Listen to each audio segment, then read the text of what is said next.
the DSP. As always, I'm your host, Josh, and this episode is brought to you by Great Lakes Disc. Whether you're looking for cool new gear or your new favorite disc, Great Lakes Disc has what you need. The link in the link tree has a link for Great Lakes Disc. Just hit that, start your shopping today. Also, while you're in that link in the Disc Seeker podcast link tree, you'll see a link for Ideo Sports. Wow, always stutter on that one. For Ideo Sports, if you're looking to elevate your game, why not wear the shoes made by disc golfers for disc golfers? Hit the link in the link tree for that link, and then use the discount code DiscSeeker to save money on your next order. Without further ado, I'll let my tonight's guest introduce himself, where he's from, and where does his disc golf journey even start. Hello, everybody. My name is Jeremy Lloyd. Start off with the PDGA number 275844 in case you want to go hunting. To kind of go, I'm actually from Canandaigua initially. I grew up in Canandaigua. Actually, I grew up in Naples, and then I moved to Canandaigua when I was about 10, and graduated high school there. Went out to Brockport College. Took me 8 years to get a 4-year degree, but I was working a lot then too, managing a local pizza chain out here called Mark's Pizzeria. Love it or hate it, your choice. Graduated 2010 from there, and then found myself living in Spencerport. I'll give you just a rundown of where I came from.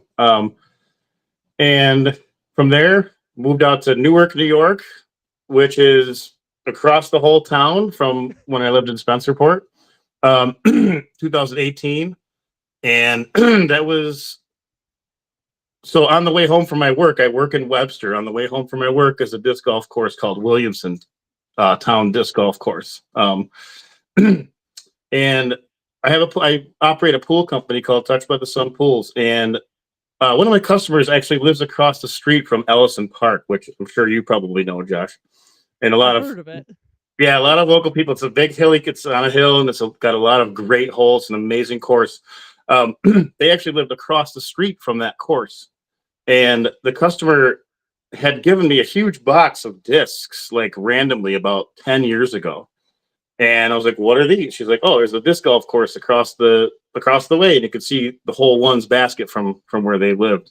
And she's like, oh, it's this Frisbee game and stuff. And so I was like, I'll take these discs. And so I stuffed them in my warehouse for a period of years. And then finally, 2023, like the end of the pool work season, which for me is like around November, we work like 60 or 70 hours a week from April until November, pretty much. I was with my older brother, and I was like, let me grab one of these discs, which was actually a Blue Beast, Champion Beast, which I still have in my bag right now. Never played really before. And we were up in Greece working and stopped at Basel Morella Park, which is another local favorite course for everybody. I think the most people, it's not my favorite, but if you love whacking trees and trying to shape lines, it's a great place to be. Hole one, it's probably, I'm not sure how long it is, maybe like 260 or 250 or something like that. And I just grabbed that beast and I kind of just got on the tee pad and threw it. And I throw left-handed naturally then. And it went up and through the trees, and I watched it kind of fly how it would. And it hit the basket on the first throw. And I was like, what is this stuff? What is this game here? I want to play it more. And so from there, that was the fall of 2023, like October, November. And that's where it all started, man. Right there at Basel with one shot. And I played, I think, hole 1, 2, and 3, and probably shot, I don't know, 10 over par for those 3 holes. But I only had a beast. I knew nothing at that point.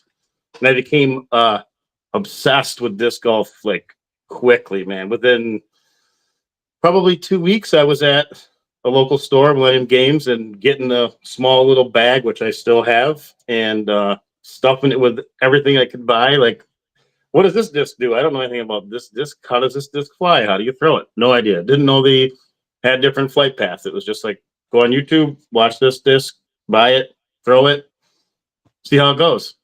You know? Yeah. So, how did you learn like how to do like your backhand form and going from just chucking a disc to properly throwing like I watch you throw now? Yep. Yeah. So shortly after I started playing in the end of 2023, I was introduced to a really awesome dude, one of my very best friends now, Andrew Wolfschlager, which you've had on, and I've played a tournament with you before too at Yep, the Backbone there. I think it was either Backbone or one of those two that weekend, it but was backbone. yeah, it was fun, man. um, Probably about 3 weeks in, my little brother was like, "Hey, there's this guy on my Facebook named Andrew Wolfschlager. Like, he's like awesome. He's into hardcore music, and he also has pictures of like a million discs on his Facebook page all the time." I was like, "Yeah, let me. I don't know anybody else who plays this sport, disc golf, so let me meet him." And that was in the middle of November of 2023, hole one at Williamson. Andrew gets up there, and he just throws this massive like hyzer shot over these trees. And hole one at Williamson, if anybody knows that hole, is 240 feet maybe, or 200, it's under 250 I believe, and it's like I didn't know you could throw a disc way up over the trees and make it come in near the basket, and he did that. And then again I was like, holy crap, you can have this game be yours, you can shape it however you want. And that was the first time I played with anybody. I thought that Andrew was like a pro. I was like, holy crap, this guy's throwing like 300 feet like no problem. And this was 3 years ago. He throws much further now, but Yeah. it's it was crazy to play there. And then I was hooked. And then he was like, I had a destroyer, I had a yellow destroyer at the time. I had a yellow destroyer beast, no putters, no mid ranges, nothing. I knew nothing. So I attribute a lot of the stuff that I learned from him really being like, you can throw this shot, you can, throw a more stable disc in the wind. And I remember specifically, just to kind of go to like up shots, is it was hole 7 there at Williamson, which is a long one, and I was maybe 80 feet out, and I threw a destroyer at it, and he said, "If you ever throw a destroyer again as an upshot that short, I'm never playing in a tournament with you again." And I have not thrown that shot since. So from there, just wanting to play with him and wanting to get better, he introduced me to the PDGA. He introduced me to like the local stuff. In the end of 2023 into 24, he told me about tournaments, local tournaments. And I'm not a competitive person. I've really never played. I played baseball when I was like 10, no sports, just work. I wanted to practice for what we have out here called the Ice Bowl. And that was at the Williamson disc golf course. And I wanted to get good at it. I wanted to be awesome and be like, I've been playing disc golf for 3 months. I can play really well. Watch this, Yeah. And so from there, I started working on just playing. I was out there that winter from 23 and 24. The winter was like so mild. You could see grass all winter. Wasn't like Yep. this past winter. So I was out there every day playing as many holes as I could. There was one time preparing for the tournament after the Ice Bowl, which was the P. Frommer's Meltdown, which was my very first PDGA rated tournament. I played that course 3 times in one day, all 27 holes. It was insane. Wow. Plus the front 9 again. So from there, I wanted to go back to answer the question about developing the form, was just ultimately figuring out that there's different ways to throw the disc and how to transfer your power. And I really wanted to just throw far, because I noticed, like, I watched every DGPT thing I could find, and I still do. One of the things that the people that are the best at the game do is they can just throw really freaking far, like super far. Yeah. I can't throw that far, but I want to be able to throw that far, and someday I will. You throw far. I can throw further than the average with accuracy now, and being able to do that is always cool. It's like people out in the course are like, "Oh wow, you just threw that 420 feet?" Yep, I did, and it feels like it's fairly easy to do. But that just took work, man. Like work and effort and time, and every single day out there doing it. Yeah. And yeah, now it's what, 3? I'm coming into my 3rd season right now, so Yeah. yeah, I'm 1 year ahead of you, and I can't throw as far as you can. yeah. It's insane. Like when I played that tournament with you, it was insane. Just watch you just effortlessly just bomb them. I'm like, wow. Yeah, thanks, man. I do Yeah. appreciate that. Yeah, I love being able to do that, especially with like in the wind. That tournament was super windy. Yes. Um, and like one thing that Andrew taught me in the beginning was I was throwing that beast, right? The 10-5, -2-2, very neutral disc. And it was just kind of going, like it would go where you'd point it to throw it, but you could never direct it. And he's like, "Oh, it's windy. You have to throw a stable disc." And that's where I got into like, okay, I wasn't sure what stability meant. I wasn't sure what understable meant. I wasn't sure what any of that stuff meant. Then I bought the destroyer, and from there, he's like, "Yeah, throw this in the wind, and you'll be able to cut through the wind and kind of direct that disc, you know, where you want it to go because you need that predictable stability, like when you're throwing in the wind." And that tournament was windy, man. And I threw. This is my. It's kind of jumping ahead here. This thing right here is a 2024 Tour Series Discraft Force in Z-Fex plastic. It's the Ellis. I call this my Ellis. This is Yeah. what I was throwing in the wind every hole there, man, because I can turn this thing over and get it to come back at 400 feet every single time straight, And yeah, stability is key in the wind, man. Yeah. So with you working so many hours during like the summertime and everything, how does that affect your disc golf? Because I imagine you're not able to really get out to leagues and tournaments are really hard to get to. You're 100% correct on that, man. Everybody says that like I would be really good if I could just not work as much because all winter long I'll be playing and playing. And like the P. Frommer's Meltdown or Frommer's Meltdown is like my main tournament of the year because I can actually practice for it a lot before it happens. It's on March 28th this year. So in what 1, 2, 3 weeks, I have 3 weeks to get fully ready for it. So I'll be out there every day. I've been there every single day this week, minus one day, playing at least a full 27 holes. Today we played 2.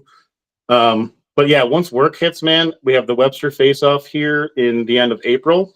Mhm. And then it's work time. So it's like if I get done with work at 8 o'clock and I've got an hour, which is something I do pretty much 7 days a week, is I go to Shadow Pines and I won't have time. You know it.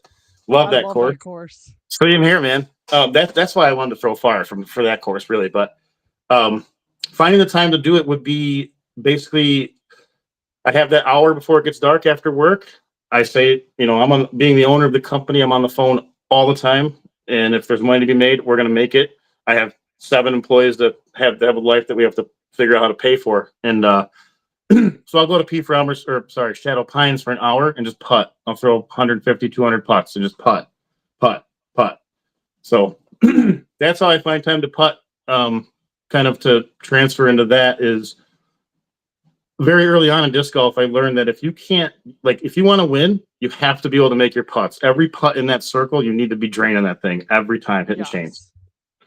Yes. Pardon me. And Yeah, that was one of the things that I realized when I played with you during that tournament was you were just draining putts left and right, and I was like, yeah, dang, like this guy has not missed from C1 at all. yeah.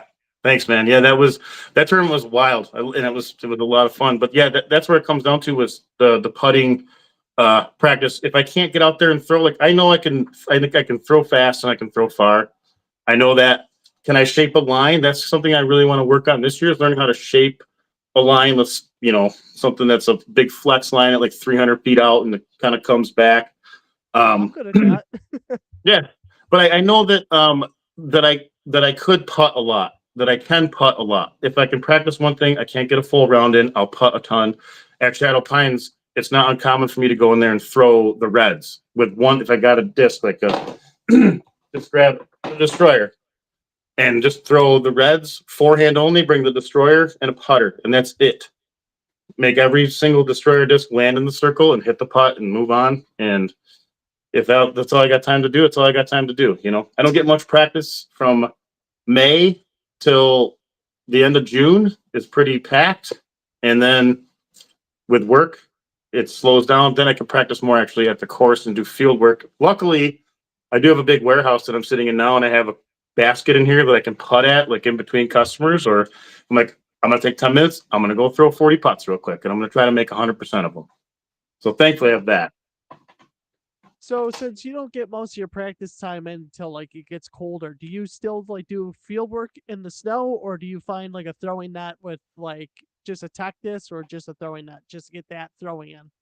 Yeah, this winter was tough because it was just so cold out here. It was just miserable and cold. And I mean, I think the same goes for everybody around here or just in this area for disc golf. It was cold and it just was snow constantly. I personally hate the cold. I used to love it and the snowboarder, snowmobile, all that stuff. Don't like it at all anymore. Can't stand it. So this winter, in winters past, I would be out at the course every day as much as possible. But this winter I was throwing into the net a lot. I do have a tech disc, a destroyer tech disc that I throw into the net here at the warehouse. Um, but what happened with the tech disc, and I love the tech disc, is that I threw it so much that I was starting to grip lock. I was starting to grip lock it. And I went out there and started throwing like 2 weeks ago when the snow started kind of melting a little bit, and I was grip locking everything. And it kind of like was almost backward progression, which I think a lot of people can relate to if they primarily use the tech disc. Um, Hmm. as far as field work though, in the snow, minimal. But if there's no snow, I will do a field work, like a strong field work session for an hour or two, at least once a week. I will find that time because if you Yes. want to throw far, there's only one way to do it, and that's the form work. And just take yourself on.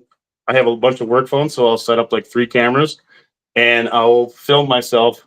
And 80% of it looks like garbage when you watch it back. Like, oh, that felt really good. That went 400, 415, whatever. And you look back at it, you're like, that form was kind of junk, you know? And you can start to pick out like the small pieces of it that is like, why did that disc fly like that at that distance? Pick out the good parts of that form and then push it all together and keep developing it until you can have a nice, like, everybody's form is always changing, even with the pros. You can Hmm. watch years over years, Barellas and even Gannon's, everything changes. Um, but that's what I love about disc golf too, is that it's always an evolving thing for you. Any player of disc golf, it's an evolving thing. Yeah. So, if you could give one tip or advice to like a new player, let's say a new player watch you throw and is like, how do I improve? What would that be? What would that one tip or advice be to them? Number one tip. Can I break it down into two things with the throws? Go ahead. Okay. So the best thing that I could ever tell anybody is to, if like with putting, let's start right there. Pardon me. You have to do it. There is no, you're not just, I mean, there is natural athleticism, but you're trying to throw a disc into this space that's a basket that's a certain distance away. There's only one way to do it. And you have to get yourself a stack of putters and just do it. Watch Hmm. videos on how to do it. When I first started playing, Andrew was always giving me crap because my putter was a driver. I didn't even know there were putters. I was like, I don't need that putter. I can throw a leopard into the basket, whatever. And then I bought this hex mid range, which was my putter, until he was like, no, get a putter. And he gave me an envy, which I don't have that one here, but then I bought these envies here that I've used. So with putting, you have to just do it. There is no replacement for repetition. Reps, reps, reps, over Hmm. and over. Each putt that you throw is a learning opportunity every single time that you do it, that you throw a putt. Um, and you have to put in the work. With anything, you have to put in the work. Like if you want it, man, you have to just do it. That's it. Yep. You know. With driving or like throwing your drives or your tee shots, like that's another thing. That's just field work. You have to go out in the field. There's so many players that could be so good, but they don't put in the time to do the field work and just throw in an open field and watch it. And I can't stress that enough, especially if you're trying to learn distance and learn your form. You can't learn Yes. it. You can learn it from a tech disc and you can learn it from playing, but if you're playing around, you're kind of like, oh, maybe next time I'll try that or I'll try this next time. But you can't really dial it in and focus on what you have to do. And so to kind of round that out is the best thing that I've done with my form for the distance throwing is to film myself and watch it over and over and study it and slow it down and see where my footwork is, see how I can make little changes and then go out there and actually practice those changes and see how they work. And I'm sure that most people that do field work can relate. You go out there and you do it and you're like, man, that didn't really feel that good, you know? But then you get out there on the course and you just rip a nasty shot and you're like, okay, that's where that field work comes into play. That's where all that effort that I put into will pay off every time, Yep. every single time. Yeah. Put in the work. That's what it is. So, all right, we got a couple people here. Let's see if I could show that. All right, so we got a question here for you. Yep. My theory is that throwing in a field without a plan is hurting your game. Okay, so that one there, What I do, a good answer for that would be to go to a place where, so for example, Williamson Disc Golf Course has a really wide open field that has a basket for hole 5 that's 550 feet away from where I tee off. And I think to myself, I'm going to throw that far someday.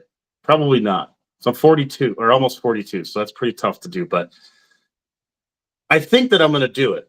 Right. So I measure that at 550 and I put either my other practice basket or I put one of my cones for work at 420 feet. And from where I tee off, I have to try to land as many of the discs as close to that cone as I can. So it's not like you're just throwing aimlessly. You want to put a target out there in that field that you're throwing at. That way, when you do throw your stable disc like a destroyer, you can watch how it flies, pay attention to that, pay attention to the wind, and see what it does. And then remember what that does, and then implement that out at the course. Same with your mid-range. I don't throw too many mid-ranges. But if you're throwing like forehands, just give yourself a target to answer that question specifically. Be throwing at something that you can measure and collect data from for yourself. Also, use UDisc. Pardon me. Use UDisc and measure your throw distance. That's what I do. So I've got throws ranging from when I first started it, like a far throw that I thought was like 260 feet. I was like, wow, that's super far. And then I've got some here that are 450 or 470, all over the place, as we've progressed. So have a target and throw at that target. It doesn't have to be a basket. It could just be a cone. It could be anything. That would be my number one tip for that. And the chain theory DG also says he loves that filming tip. So yeah, it's a great tip. If you have luckily with work we have a bunch of cell phones and I'm able to set them up with different tripods that I use. This little thing in my cart, I use a Zuka cart that has a cell phone mount on it, so I can mount it like this. I mount another one on the side of me and another one in front, as long as I don't hit the one in front, or I'll put it on the ground. And then watch yourself from all angles. It seems like almost like self-infatuating just to sit there and watch yourself and edit the video and slow it down. But I guarantee you that if you film yourself and you watch that form and you compare it to like who you're trying to emulate and what feels like is yours, you will get better. It's just impossible to not get better unless you get injured. You're going to get better because you're simply repeating that action over and over. And we're humans. We learn from repetition. Yeah, building muscle memory. Yeah. Oh, muscle memory, 100%. Yeah. There's a shot at Frommer Woods. It's hole H, where there's these two huge trees. It's 460 feet long, and it's not an open fairway, but there's these two trees that I would always hit every year. And then this year I was like, I'm just not going to hit those. So I threw it, and finally I can hit that shot pretty much every single time without hitting these trees. If you hit those trees, you're bogey. There's no chance unless you have a nasty forearm. But that's it. Just repetition and filming. Film and repetition. Yeah. That's a good question. I appreciate that question. Yeah, he always has great questions. He'll even like ask me questions. I'm like, give me a couple minutes. I gotta go talk to my sources and see what they say. So, what's your top 5 courses to play? That's a good one. So I've watched every one of your podcasts pretty much, and I haven't played a lot of courses outside of the Rochester area. And so if I had to pick, it's really tough because I love Frommers. I absolutely love Frommer Woods because it is the place of my very first tournament ever in PDGA. I was playing an MA3 that year in 2024, and I placed second, not knowing anything about how PDGA works or tournaments or ratings or anything like that.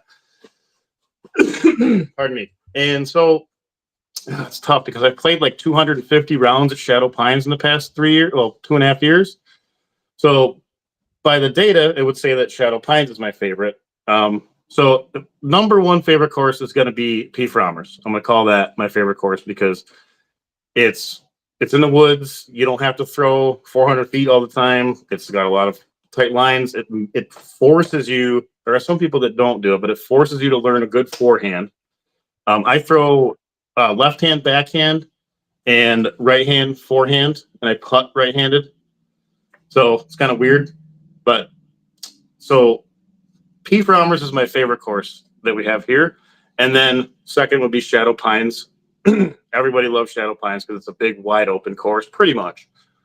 Great for shaping lines and great for learning how to really throw the disc hard if that's what you're going for. Um, Plus, they have three different sets of tee pads. They have the reds, the whites, and the blues. So the reds is like the beginner, the whites is like the intermediate, and the blues is like the pro level. When I've watched some of the pros come through here for the AFDO, they play those tees. So Pete Frommer's, Shadow Pines. Number 3 is going to be Williamson Disc Golf Course, and that one being that I would consider it my home course because that's the course where I played so much at when I first started playing, which is a wide open course for the front 9, and the back 9's in the woods, and then it comes out into the open.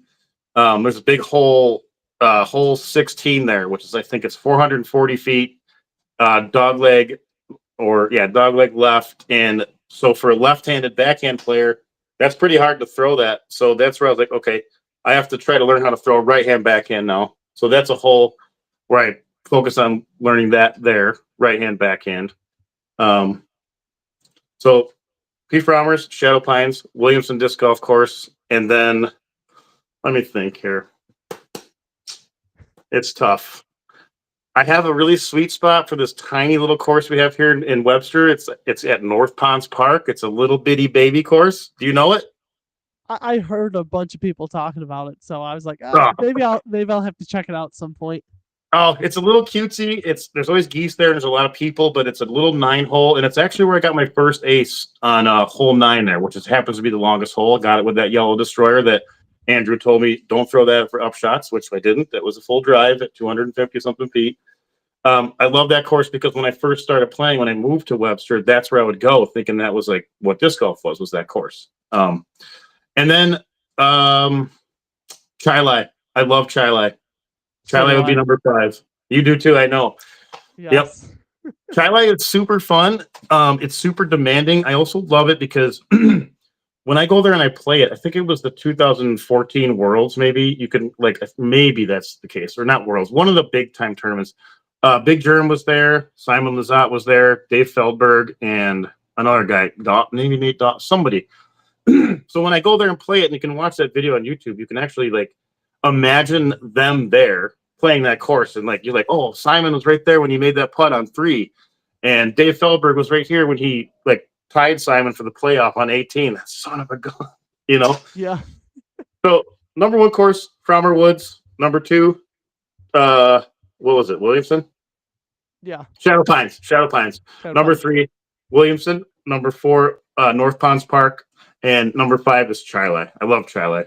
Chilai's tough. I have never shot better than a +5 there. Never. Oh, really? Wow. Yeah.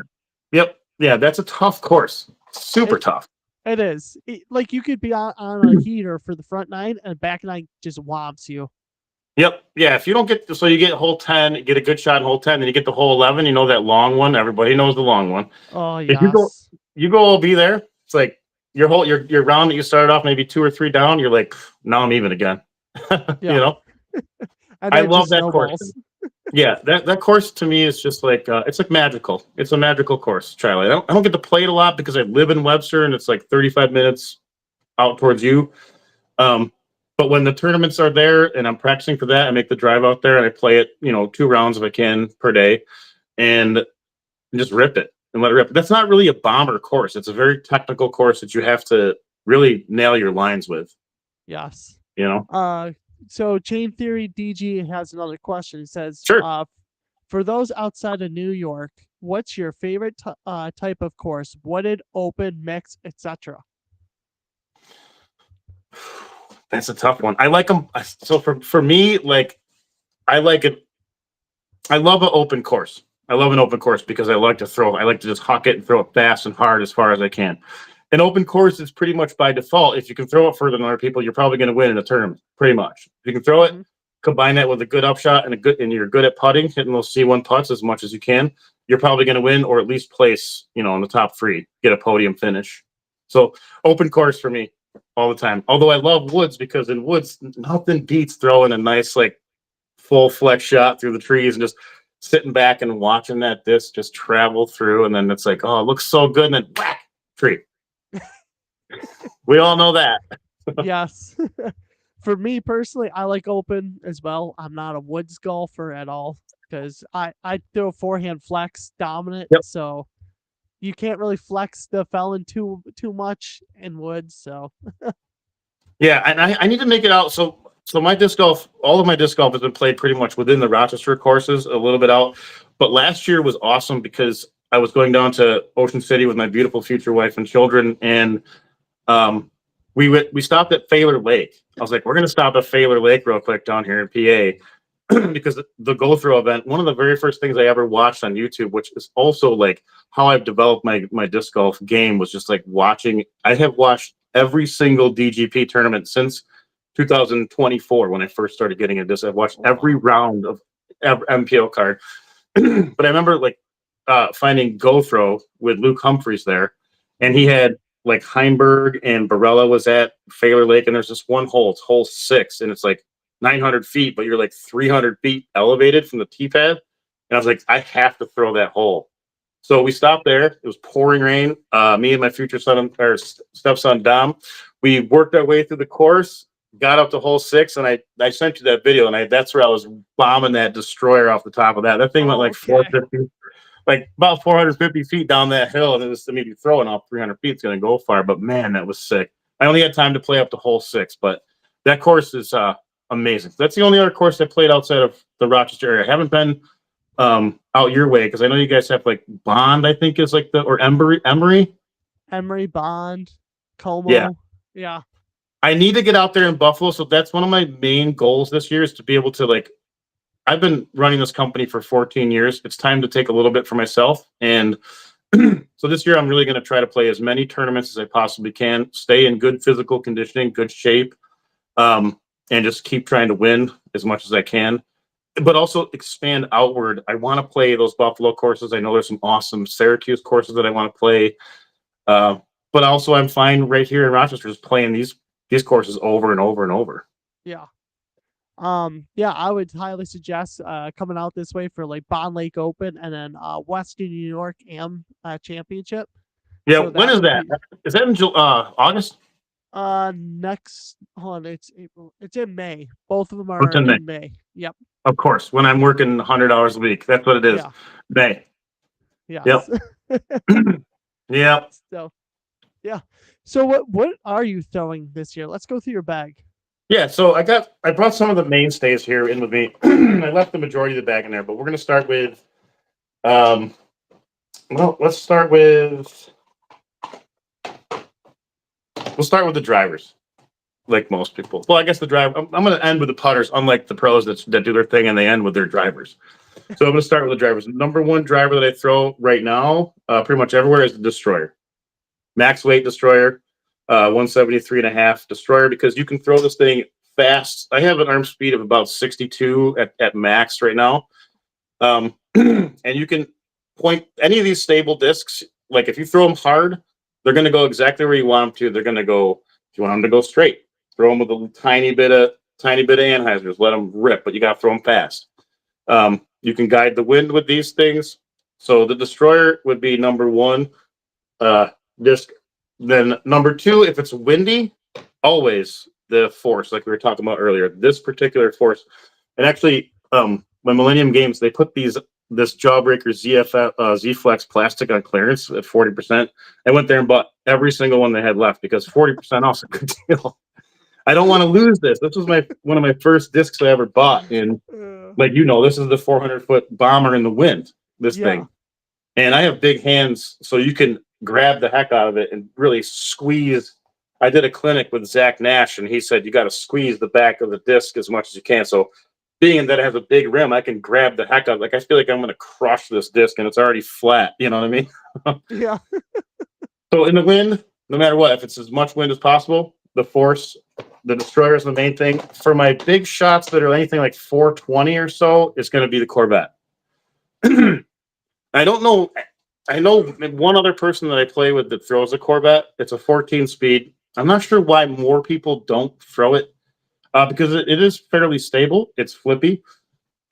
This thing is like 420 to 450. So Shadow Pines whites. This is the one that gets you to the pond before you go over the hill or before you go back up into the on 18. So This thing here is, if you got some space to play with, I bag 3 different Corvettes, all with varying stabilities for when I throw them. I throw mostly left-hand backhand. I throw a lot of right-hand backhand now.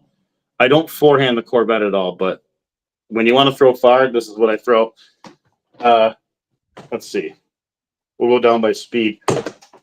For my touchy shots, like in the woods, where I got to go and really shape a shot, maybe at like even like 150 feet. And somebody once told me that I play disc golf like this. I spread butter with a fork, meaning that's what he told me.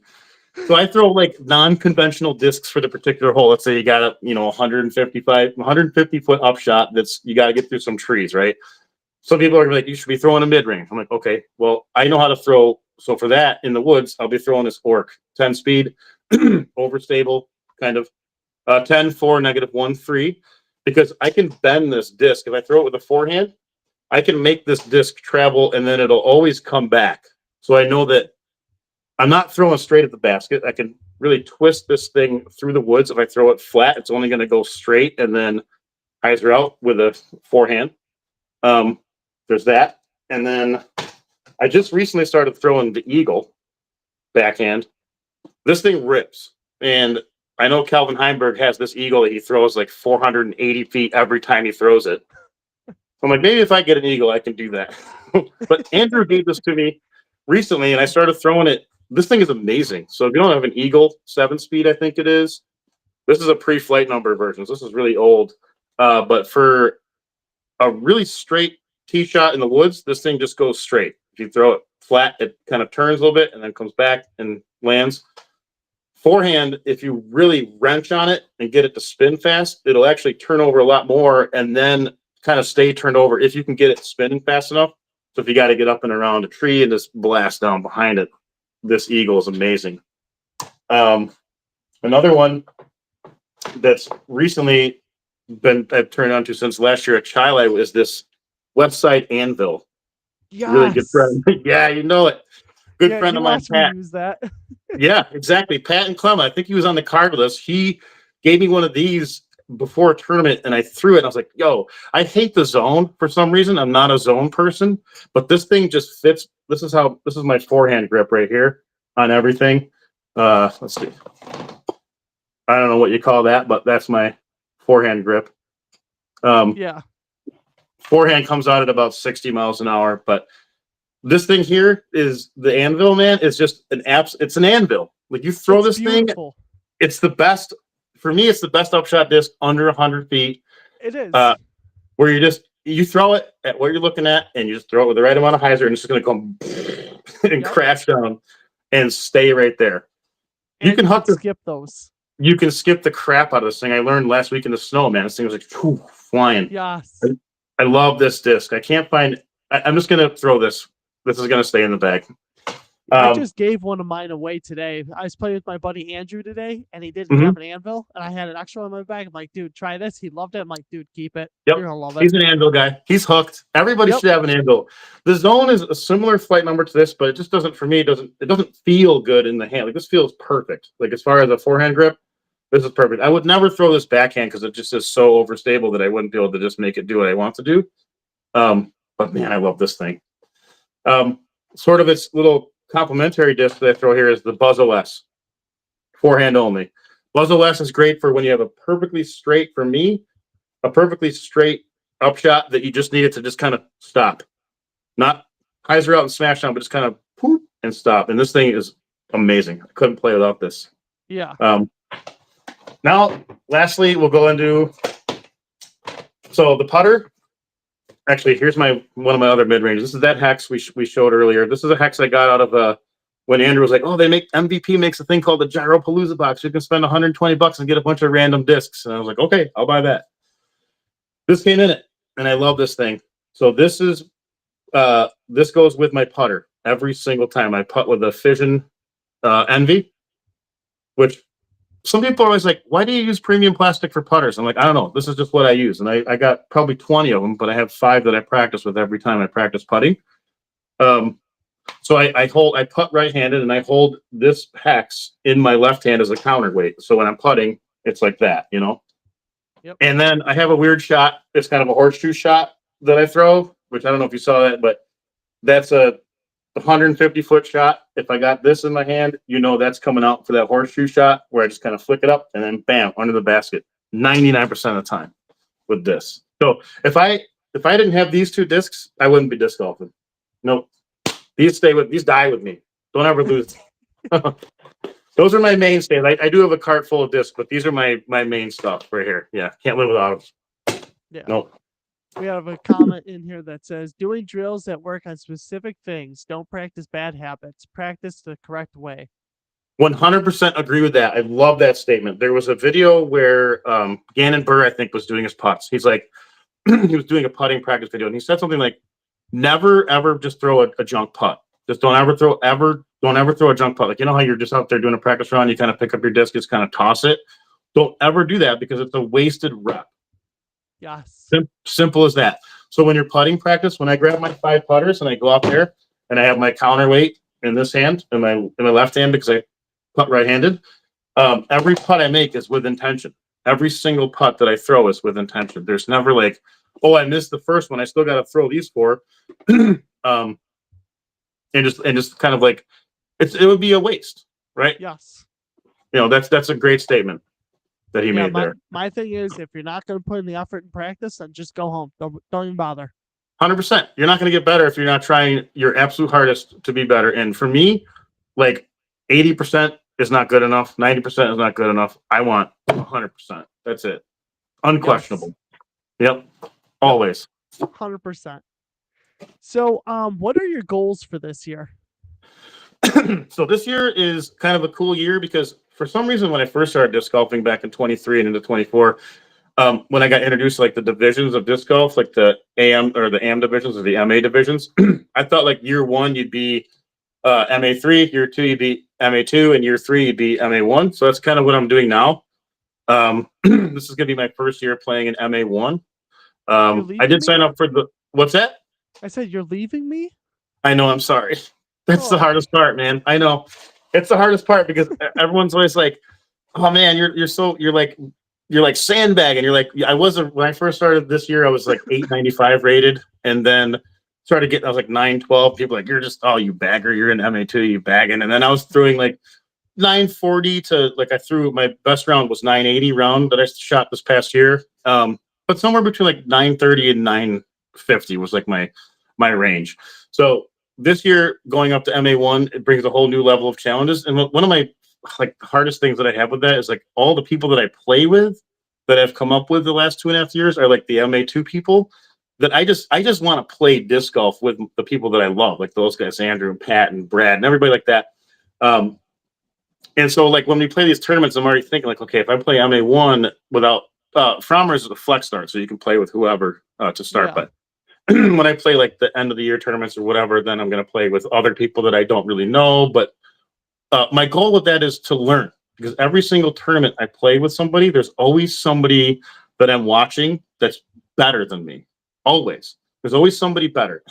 And I learn from them every single time. So I'm looking forward to doing well this year. I'd like my rating to go up, of course, like anybody else would. I really want to focus on being able to throw like 450 like pretty comfortably. That takes a lot of effort now, but that would be my goal. And then really being a dominant force in the MA1 division. I was pretty good in MA2 this year, but so that's my goal.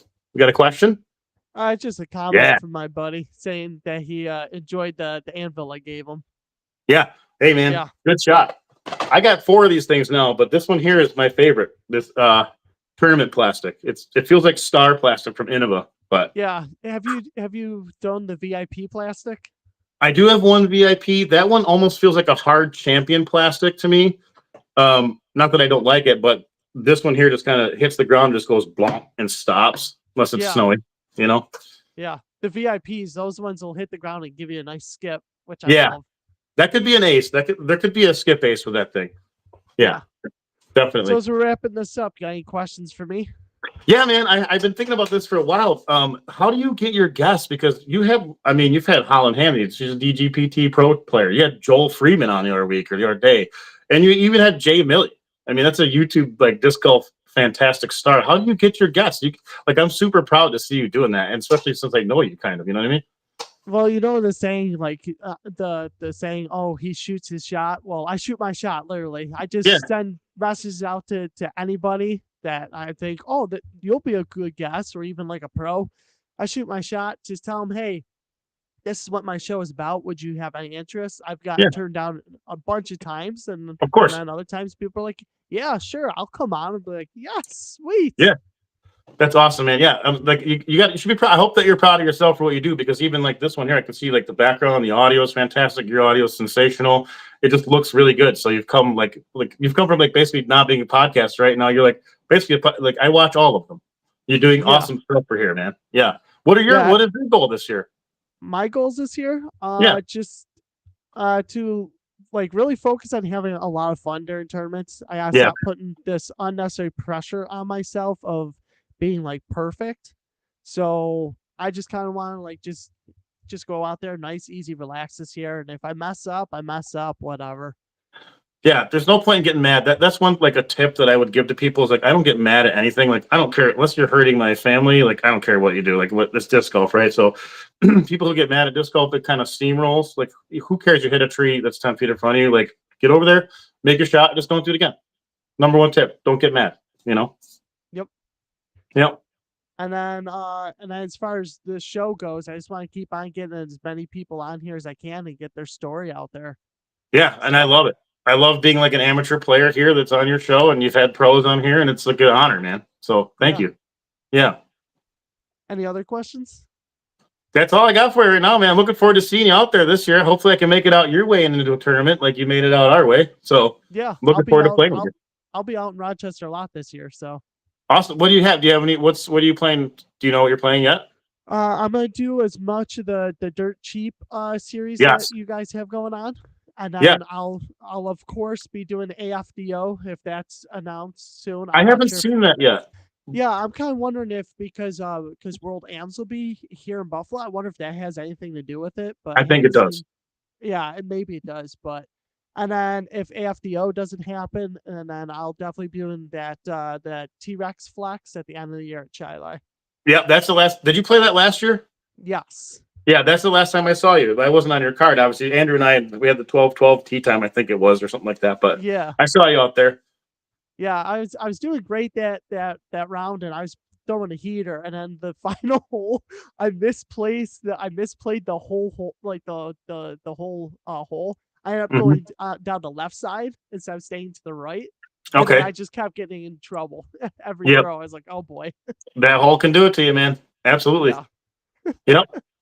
So I look forward to seeing you out here. I'll be doing the. I'm hopefully going to do the Williamson Dirt Cheap one. It's a great course. If you want to play around out there, let me know. I'll play with you. It's awesome.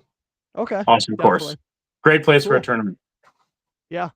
Yep. So do you what tournaments are you gonna aim for this year So, out in like yeah. Rochester?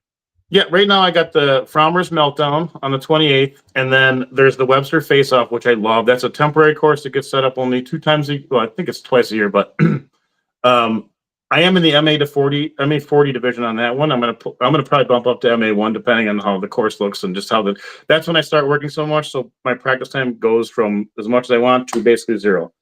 Um, so there's that one, and then Rock the Freedom, which is another one that's usually at Williamson, and then the next day is at Cromer Woods. Definitely AFDO, and I want to do the same backbone that we did last year and the Yes. GRDBC Autumn Ambush. That I did win MA2 that one last year. I blacked out and just shot that's where I shot that 980 round. Um, I like that course because it was a big bomber course, but those are what they are right now. Hopefully, I can find one out there in Buffalo. That's my goal. My goal is to play a tournament outside of Rochester. That'd be my number one goal. Yeah. And with what Mike is hyping up the backbone one to be, it's Yeah, gonna be extremely good this year. Do you see those trophies? I did. Yep, Oh man. yep. I ended up taking second in MA2 last year. That trophy was like made out of glass. It's amazing. I have it displayed at the house. It's awesome. Yeah. So he does great out there, and that course is just fun, man. You know it's fun. That course It's is a great. blast. Yeah. Yeah, love it. Yep. Cool. Obviously you don't have social media, so where can people like find you to follow you in your disc golf journey? I don't really have any social media. The best way to find me is on the course, or like go to Touch by the Sun Pools, follow my business page. Touch by the Sun Pools, I sponsor pretty much every tournament that's out here, whether or not I play it or not. The logos are on some of that stuff. I think it's important to do that and just to support the disc golf community that I love so much. Like the disc golf is, like, we know it's not a low cost sport when you go out there and you buy 400 discs and you only throw 20 of them, but Yeah. um, that's how I like to give back, is by sponsoring as many tournaments as we can. Follow me there, and if you see me on the course, let's play. I don't care what your rating is, or in fact, if you're like a 950 or whatever you are, I want to learn. So beat me, or let me play with you if you're better. Show me how we can make some 100-foot putts. You know what I mean? And how we can throw 450 feet. And I want to get better. I crave being the best, and that's what I want to be. So. Yeah. Find me on the course. Let's play. So what did you take from playing with me with my crazy form? That was wild the first time I saw it, and I'm sure that's the normal reaction for you. But then when you threw it as accurately as you did and as far as you did, I was like, okay, this works for him, because that's your form. You know, you've obviously spent time working on it. It's not like you're just out there like, let me do this and throw it. You know what I mean? Yeah. And then you would throw it accurately and far, man, and fast. Like, you would whip that thing out. Your forehand is like, it seems like it's just fast coming out of your hand. And then just to watch the disc fly after your form, like, I was like, I can't believe it. Like you said, my form is very, very slow. And then in the end, all that power comes out. You know, Yeah. yours is nice and cohesive. So I like that. I mean, it's Yeah. great. You have probably the most unique form of anybody I ever saw. Chandler Kramer at the Supreme Flight Open, kind of a strange form, but it works, and yours worked for you, and it's awesome, man. Yeah, I would love to get the disc snapping on my hand and just get so fast where it's hissing through the air. That'd be Yeah, awesome. I love that sound. Yep. Yeah. Heck yeah. I love disc golf, man. Who doesn't? If you're not playing it, start playing it. That would be one of my things too. Yeah. Yep. All right, man. I'll let you Cool. go, and you can have a good night. All right. Thanks for having me on, Josh. I appreciate that. We'll see you out there on the course, man.